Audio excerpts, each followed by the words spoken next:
everyone, in today's video we are going to talk about Transcendentalism. So what is Transcendentalism? Transcendentalism was a literary movement happened in the 1820s in the New England, which is the US nowadays. What do Transcendentalists believe? First of all, they believe in the inherent goodness of people, which is in contrast to the idea of original sin as seen in cynicism.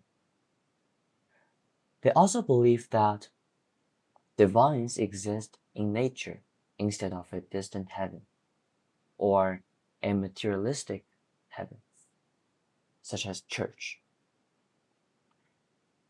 They believe individuals' capability of gaining insight outside of social conventions and orthodoxy. They believe that societal and social norms/conventions are viewed as corrupting forces. They believe natural world is transformative, restorative, and communicative. They believe that individuals can connect to divines by living closely to nature. Thus, they conclude that the essence of an individual is to live closely to nature. What do Transcendentalists value? First of all, they value self-reliance. They believe that if an individual can leave all behind and live based off of raw resources in nature, they can truly transcend themselves and elevate their moral and spiritual status to a whole new level.